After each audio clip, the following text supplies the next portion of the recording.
Microsoft Word complete mastery from beginner to professional কোর্সে আপনাকে স্বাগতম। আমি আছি মোহাম্মদ নাজমুল হোসেন, ইন্সট্রাক্টর আইটি, সমাজসেবা অধিদপ্তর রংপুর। 2011 সাল থেকে আজ পর্যন্ত আমি প্রায় 8500 প্লাস শিক্ষার্থীকে কম্পিউটার প্রশিক্ষণ দেওয়ার সুযোগ পেয়েছি এবং এখনও দিচ্ছি। আর এবার আপনাদের জন্য নিয়ে এসেছি একদম free professional course, Microsoft Word complete mastery. এই কোর্সটি মূলত থাকবে 25টি ক্লাসের। তো যারা একদম 1 নম্বর ক্লাস থেকে শেষ ক্লাসগুলো দেখবেন, আমার বিশ্বাস আপনারা এমএস ওয়ার্ডে এক্সপার্ট হয়ে যাবেন। তার আগে একটা বিষয় বলে নেই, আমার এই 25টি ক্লাসকে 3টা ভাগে ভাগ করা হয়েছে: বিগিনার, ইন্টারমিডিয়েট এবং প্রফেশনাল লেভেল। তো আস্তে আস্তে আমরা একদম প্রফেশনালের দিকে চলে যাব।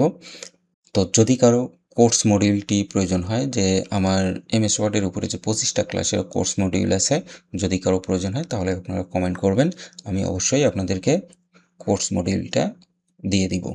আমার প্রথম ক্লাস হচ্ছে ওয়ার্ডের জগতে প্রথম পদক্ষেপ। মাইক্রোসফট ওয়ার্ড পরিচিতি, ব্যবহার ক্ষেত্র এবং এর পরিচিতি এইগুলো থাকবে। তাহলে আমরা জেনে নেই যে মাইক্রোসফট ওয়ার্ড কি। মাইক্রোসফট ওয়ার্ড হলো মাইক্রোসফট অফিস সুইচের একটি জনপ্রিয় ওয়ার্ড প্রসেসিং সফটওয়্যার। এটি মূলত ডকুমেন্ট তৈরি, সম্পাদনা, ফরম্যাটিং ও প্রিন্টিং করার জন্য ব্যবহৃত হয়। মাইক্রোসফট ওয়ার্ড এর যে প্রধান ব্যবহার ক্ষেত্রসমূহ, আমরা তার কয়েকটি ক্ষেত্রসমূহ জেনে নেই। চিঠি ও আবেদনপত্র তৈরি, রিপোর্ট, প্রজেক্ট, রিসার্চ পেপার তৈরিতে, রিজুমি ও কভার লেটার তৈরিতে, টেবিল, চার্ট, ডেটা উপস্থাপন, শিক্ষা ও প্রশিক্ষণ কাজে, ইমেইল, ওয়েব, কন্টেন্ট রাইটিংয়ে, ফরম, টেমপ্লেট ডিজাইনে ইত্যাদি ক্ষেত্রে আমরা মাইক্রোসফট ওয়ার্ড ব্যবহার করতে পারি। এখন আমরা সরাসরি এমএস ওয়ার্ড ওপেন করব এবং তার ইন্টারফেস সম্পর্কে পরিচিত হব। যারা উইন্ডোজ 11 ব্যবহার করবেন তাদের মূলত স্ক্রিনটি এইরকম থাকবে। তো স্টার্ট মেনুতে ক্লিক করতে হবে। ক্লিক করার পর আপনারা সামনের দিকে যদি পিন করা থাকে আপনাদের আইকনগুলো এখানে পাবেন, আর যদি না থাকে তাহলে এই সার্চ বক্সে লিখে দিতে হবে ওয়ার্ড। ওয়ার্ড লিখে দেওয়ার পর এখানে দেখবেন যে ওয়ার্ডের অ্যাপস আসবে, এখানে ক্লিক করতে হবে। ক্লিক করার পর আপনাদের ডিফল্ট ইন্টারফেস এইরকম আসবে। মূলত এই ইন্টারফেসটা যা একদম নতুন ইনস্টল করছেন তাদের এইরকম ইন্টারফেস আসবে, এবং আমি যে ভার্সনটা ব্যবহার করছি সেই ভার্সনটা আপনাদেরকে একটু দেখাই। তো আমি যে ভার্সন ব্যবহার করছি মাইক্রোসফট অফিস এলটিএসসি প্রফেশনাল প্লাস 2024। তো আপনারা 16 ভার্সন থেকে 24 এবং 365 ভার্সন সবগুলো একই কাজ পাবেন।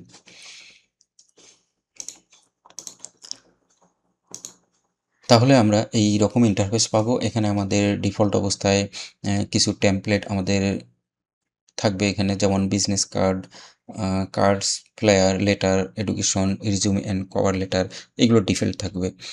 এইগুলো ডিফল্ট থাকবে, কিন্তু এইগুলো আমরা ডাউনলোড করে এডিট করে আমরা ব্যবহার করতে পারবো।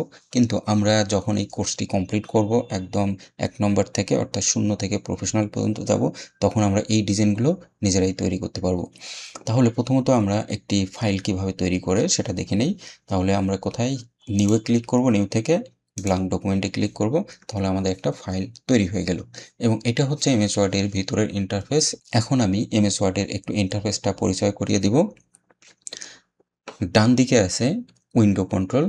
প্রথমটা হচ্ছে ক্লোজ বাটন, ম্যাক্সিমাইজ এবং মিনিমাইজ।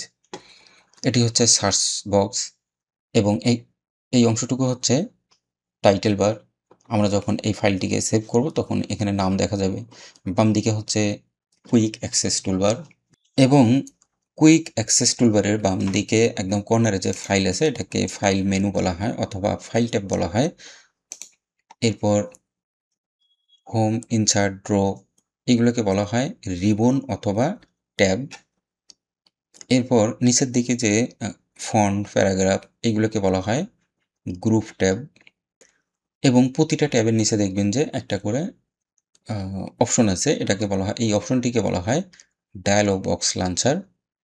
আমরা যে একটি সাদা পেজের মতো দেখতে পাচ্ছি, এটি মূলত হচ্ছে এমএস ওয়ার্ডের ভাষায় ডকুমেন্ট। এটি মূলত হচ্ছে ওয়ার্ক এরিয়া, এখানে আমরা সমস্ত কাজগুলো করব।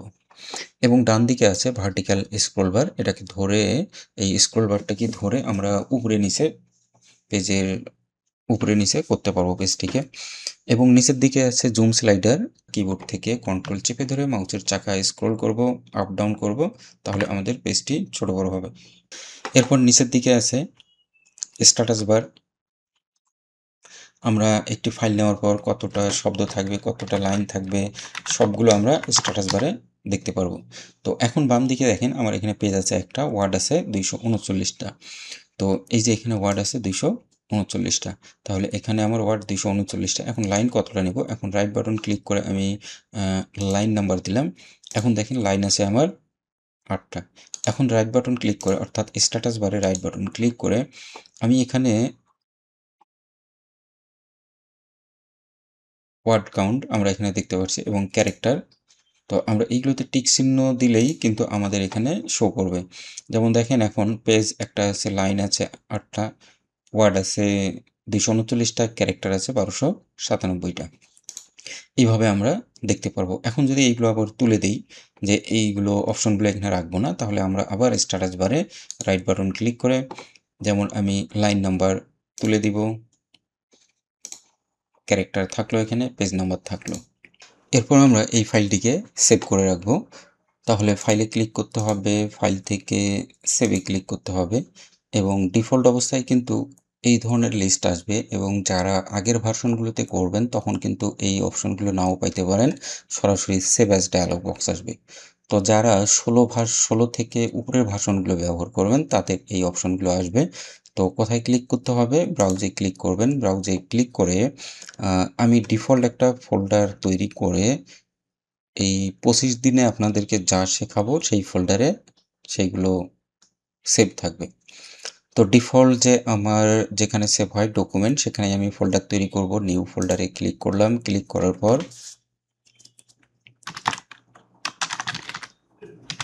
25 day practice file,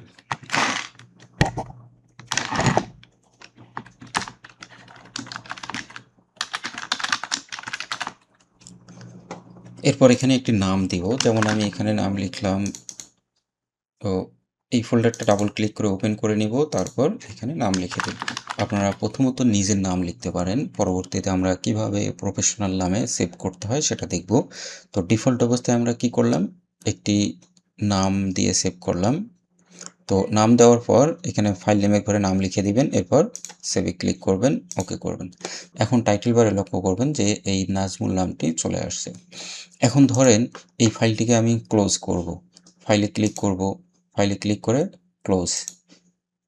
ক্লোজের keyboard command হচ্ছে Ctrl+W। আমরা যদি কিবোর্ড থেকে Ctrl+W প্রেস করি তাহলে ক্লোজ হয়ে যাবে। এখন যদি আমরা একটা নতুন ফাইল তৈরি করি তাহলে আমরা কিবোর্ড থেকে Ctrl+N প্রেস করব অথবা ফাইল থেকে নিউয়ে ক্লিক করব, এরপর ব্ল্যাঙ্ক ডকুমেন্ট, তাহলে আমাদের নতুন একটি ফাইল তৈরি হয়ে যাবে। এবং যে ফাইলটি আমাদের সেভ করা আছে নাজমুল নামে, সেই ফাইলটিতে সেই ফাইলটি ওপেন করে আমরা কোনো কিছু লিখে আবার সেই ফাইলটি সেভ করব। তাহলে ফাইলে ক্লিক করে ওপেনে ক্লিক করব, ক্লিক করার পর আমরা যে রিসেন্ট যে আমাদের ডকুমেন্ট সেভ করছি সেটা এই যে এখানে পাবো টুডে। অথবা আমরা এখানে না গিয়ে সরাসরি আমরা যাব ব্রাউজে ক্লিক করব, ব্রাউজ থেকে 25 ডে প্র্যাকটিস ফাইল আছে, এই যে নাজমুল নামে সেভ করা আছে, এরপর এখানে ক্লিক করে ওপেনে ক্লিক করব। এই ফাইলটি আমার ওপেন হয়ে গেল। এখন আমি যদি নতুন কোনো কিছু লিখি, যেমন এখানে লিখলাম রংপুর ঢাকা, তো আমার যে নাজমুল নামে ফাইলটি আছে এই ফাইলেই যদি আমি এই অংশটা সেভ করতে চাই তাহলে কোথায় ক্লিক করব, ফাইল থেকে আবার সেভে ক্লিক করব অথবা Ctrl+S চাপ দিব, কিবোর্ড থেকে Ctrl+S। তো যখন আমরা একটা ফাইলের মধ্যে লিখতে থাকবো 1 মিনিট বা একটা লাইন পর পর কিবোর্ড থেকে Ctrl+S চাপ দিতে হবে, তাহলে লেখাগুলো সেভ হয়ে যাবে। তাহলে আমাদেরকে বারবার আর ফাইলে গিয়ে সেভ করতে হবে না। এখন যদি এই ফাইলটাকে বা নতুন কোনো কিছু লিখে যদি মনে করেন যে আপনার ওই নামে রাখবেন না, নতুন নাম দিবেন, তাহলে আপনাকে সেভ করতে হবে। ফাইলে ক্লিক করে সেভ অ্যাজ করবেন, এরপর ব্রাউজে ক্লিক করবেন, এরপর এখানে ফাইল নেমের ঘরে আপনি নতুন নাম দিতে পারেন।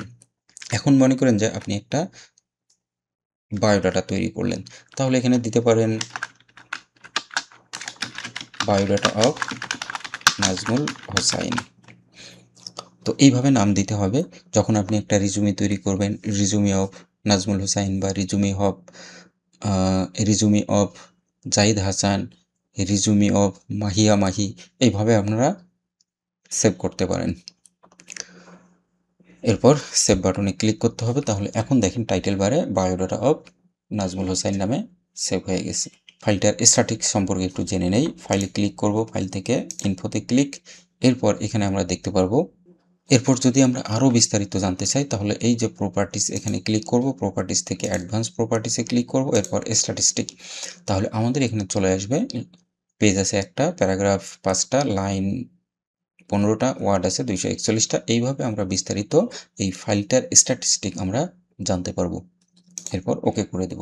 তো এই ছিল আজকের ক্লাস। সবাই ভালো থাকবেন, সুস্থ থাকবেন।